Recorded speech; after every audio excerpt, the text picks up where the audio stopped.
ओम नमो भगवते वासुदेवाय। ओम नमो भगवते वासुदेवाय।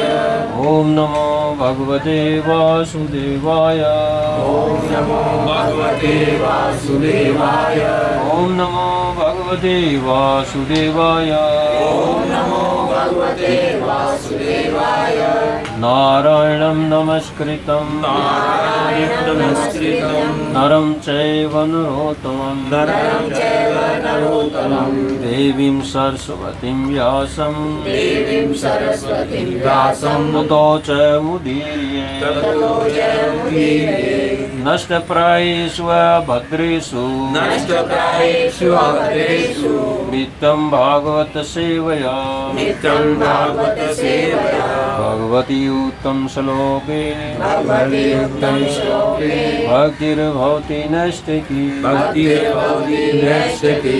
ग्रंथराज श्रीमद्भागवतम की जय हो। स्कंद 4 अध्याय 7 और श्लोक नंबर 42। देवाऊचु देवताओं ने कहा पूरा पहले पूर्व कल्प अपाये कल्पांत के प्रलय में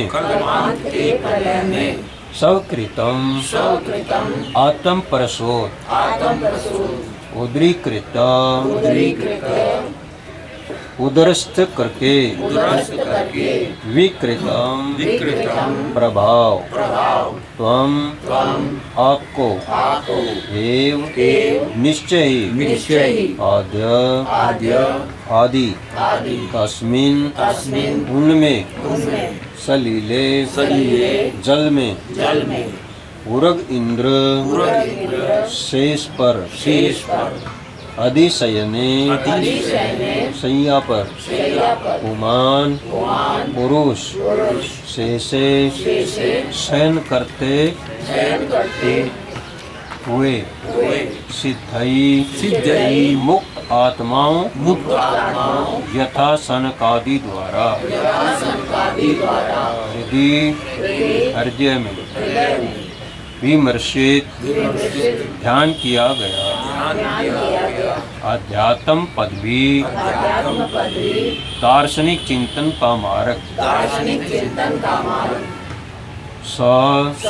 वह एव निश्चय अद्य अब अक्षणों दोनों नेत्रों का यह जो पथि पथ पर चर्षी आप चलते हो मृत्यान दास अवसी रक्षा करो न हमारी।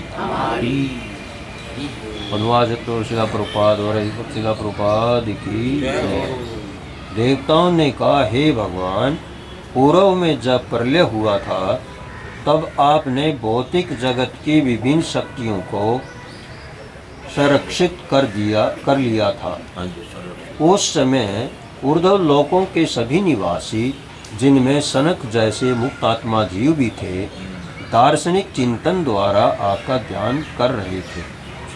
अतः आप आदि पुरुष हैं और आप प्रलयकालीन जल में शेष शैया पर शयन करते हैं।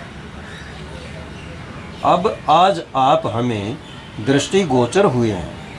हम सभी आपके दास हैं, कृपया हमें शरण दीजिए। तात्पर्य, इस लोक में जिस आंशिक प्रलय का उल्लेख है वह इस ब्रह्मांड के ही अंतर्गत निम्न लोकों का आंशिक प्रलय है। जब ब्रह्मा निद्रा में रहते हैं, इस प्रलय के समय उच्चतर लोक जो महरलोक, जनलोक और तपोलोक इत्यादि हैं, जलमग्न नहीं होते। जैसा इस श्लोक में कहा गया है, श्री भगवान ही श्रेष्ठा है, क्योंकि सर्जन की शक्तियाँ उनके शरीर से प्रकट होती हैं और प्रलय के पश्चात वे इन समस्त शक्तियों को उदरस्त कर लेते हैं। यहाँ पर जो बात आई है कि हम कहते हैं कि सभी गोलोक धाम जाएंगे भगवान की तप करोगे तो। जब विष्णु जी जहाँ रहते हैं वहाँ देवता भी पहुँच जाते हैं, ब्रह्मा जी भी पहुँच जाते हैं। कोई संकट आता जाते हैं ना, शिव सागर में विष्णु जी के पास जाते हैं। वो क्या फिर है, वो लोग है क्या, वो वैकुंठ, वो वैकुंठ है। और वैकुंठ उसको भी कहते हैं जहाँ भगवान श्री कृष्ण विराजमान रहते हैं, उसको गोलोक भी कहते हैं और वैकुंठ भी कहते हैं। क्यों कहते हैं, कोई कंठा वहाँ पर नहीं है, कोई दुख तकलीफ किसी प्रकार की किसी जीव को नहीं है।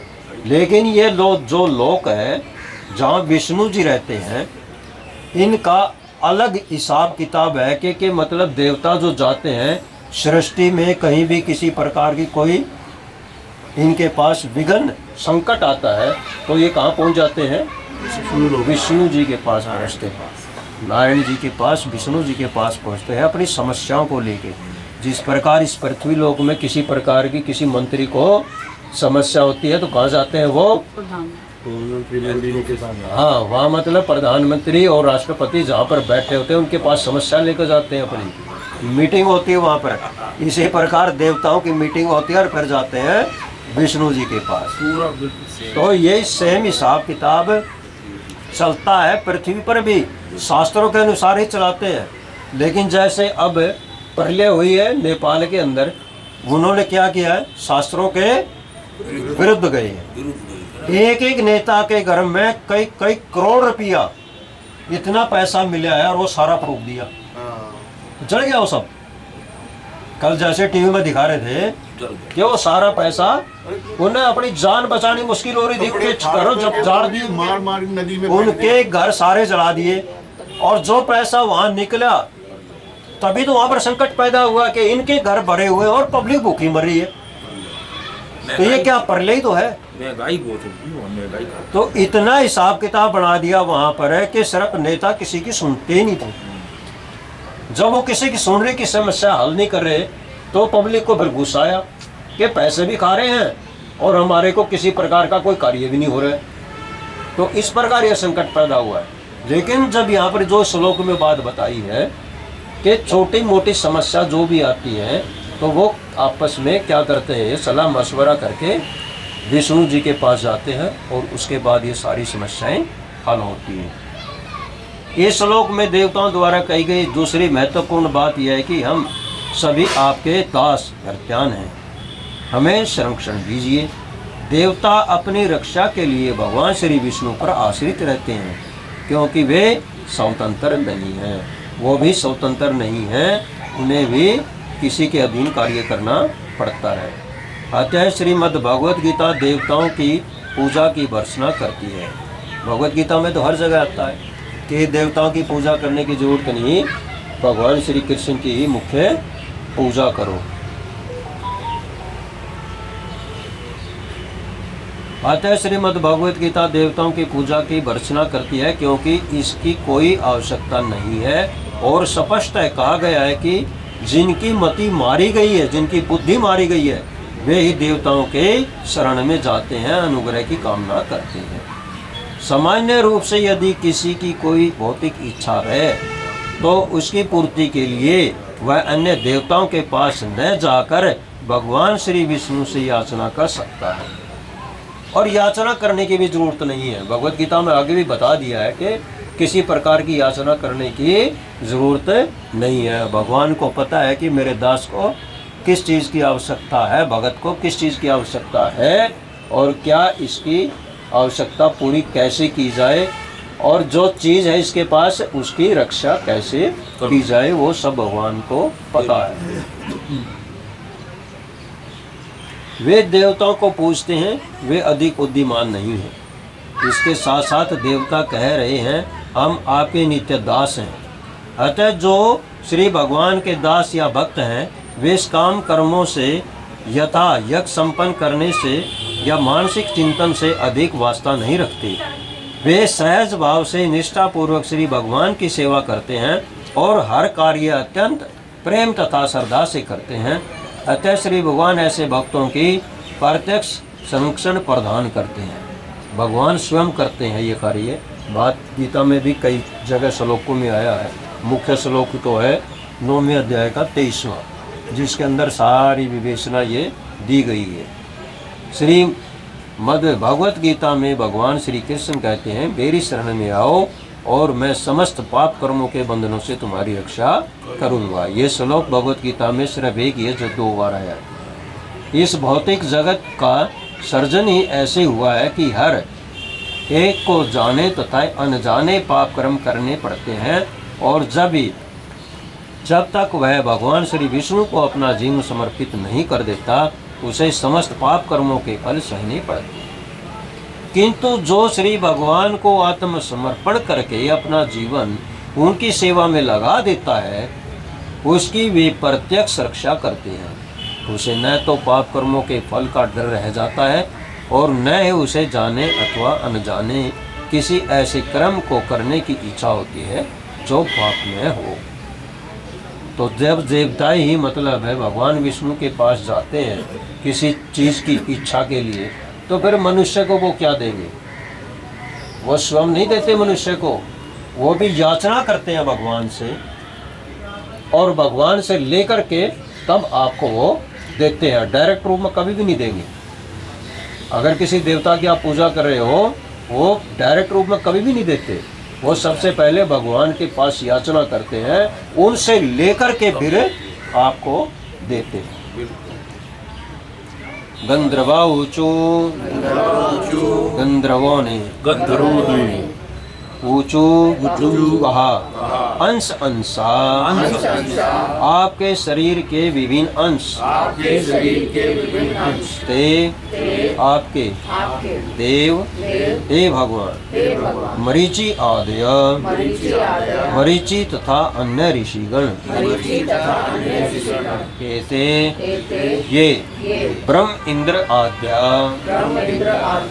ब्रह्मा इंद्र इत्यादि देवगण, देवता, रुद्र कुरोगा, शिव ही जिनके प्रधान हैं, क्रीड़ा भांडम, खिलौना, विश्वम, सारी सृष्टि, इदम, यह, यस्य, जिसका, विभुमन, परम भगवान, तस्मै, उनको, नित्यम, सदैव, नाथ, हे भगवान, नमः, सादर नमस्कार, ते आपको करवाम हम करते हैं। गंधर्वों ने कहा, हे भगवान, शिव, ब्रह्मा, इंद्र तथा मरीचि सहित समस्त देवता तथा ऋषिगण आपके ही शरीर के विभिन्न अंश हैं। आप परम शक्तिमान हैं। यह सारी सृष्टि आपके लिए कौतुक मात्र है। हम सदैव आपको पूर्ण पुरुषोत्तम भगवान के रूप में स्वीकार करते हैं और आपको सादर नमस्कार करते हैं। तात्पर्य, ब्रह्म संहिता में कहा गया है कि श्री कृष्ण पूर्ण पुरुषोत्तम भगवान है। वैसे तो ब्रह्मा से, इंद्र तथा चंद्र से लेकर निम्न लोकों के शासकों, अध्यक्षों, मंत्रियों, सभापतियों तथा राजाओं तक अनेक देवता हैं और कोई भी स्वयं को ईश्वर मान सकता है, किंतु यह भौतिक जीवन का मिथ्या अहंकार है। वास्तव में भगवान श्री विष्णु परमेश्वर हैं, किंतु उनसे भी ऊपर भगवान श्री कृष्ण हैं, क्योंकि श्री विष्णु श्री कृष्ण के अंश के पूर्ण विस्तार है। इस श्लोक में इसका निर्देश अंशांशा शब्द से दिया गया है, जिसका अर्थ है अंश का भी अंश। जिसका प्रकार पिता है, पिता से आगे पुत्र, पुत्र से आगे पौत्र, तो ये क्या है? अंश। तो अंशों में आते हैं, लेकिन मूल रूप से तो पिता श्री भगवान कृष्ण है। श्री चैतन्य चरितामृत में ऐसे अनेक श्लोक हैं जो बताते हैं कि परमेश्वर के अंश किस प्रकार आगे अंशों में विस्तार करते जाते हैं। जैसा कि श्रीमद् भागवत गीता में वर्णित है, भगवान श्री विष्णु तथा जीवात्मा दोनों के ही अनेकानेक रूप हैं। भगवान श्री विष्णु के प्राकट्य स्वंश कहलाते हैं और जीवात्मा के विभिन्न अंश। ब्रह्मा तथा इंद्र जैसे देवताओं को उनके पुण्य कर्मों तथा तपस्या के कारण उच्च स्थान प्रदान किया गया है, किंतु श्री विष्णु अथवा श्री कृष्ण ही सबके स्वामी हैं। श्री चैतन्य चरितामृत में कहा गया है, एकले ईश्वर कृष्ण और सब परित्याग। इसका अर्थ यह हुआ कि अकेले श्री कृष्ण ही पूर्ण पुरुषोत्तम भगवान हैं और अन्य सब दास, यहाँ तक कि विष्णु तत्व तथा जीवात्मा भी उनके सेवक हैं। बलदेव श्री कृष्ण के तुरंत बाद के विस्तार हैं, वे भी भगवान श्री कृष्ण की सेवा में लगे रहते हैं और सामान्य जीवात्मा तो सेवा करते ही हैं। बहुत सौ के दिमाग में आएगा कि जी बलदेव जी तो पहले आए हैं, भगवान श्री कृष्ण बाद में आए थे। लेकिन भगवान श्री कृष्ण ने माया को क्या कहा, योग माया को, के देवकी के गर्भ से कहाँ ले जाओ इसको, रोहिणी के गर्भ में ले जाओ। तो भगवान श्री कृष्ण प्रथम है, उसके बाद विस्तार में विस्तार। रामजी प्रथम विस्तार। वास्तविक रूप से सबका जन्म भगवान श्री कृष्ण की सेवा करने हेतु हुआ है। यहाँ पर गंधर्वगण स्वीकार करते हैं कि यद्यपि देवता अपने आप को सर्वोपरि मान सकते हैं, किंतु वास्तव में वे ऐसे होते नहीं। वास्तविक सर्वोपरिता तो भगवान श्री कृष्ण ही है। कृष्णस्तु भगवान स्वयं, यह वचन श्रीमद् भागवतम का है। श्री कृष्ण ही एकमात्र परमेश्वर हैं, अतः अकेले भगवान श्री कृष्ण की पूजा में सभी अंशों की पूजा सम्मिलित है। जिस प्रकार वृक्ष की जड़ सिंचने से उसकी शाखाएं, पत्तियां, फूल सभी सिंच जाते हैं, जिस प्रकार भगवान का प्रसाद खाने से पेट मिल जाता है और सभी भक्त संतुष्ट हो जाते हैं। ग्रंथ राज श्रीमद् भागवतम।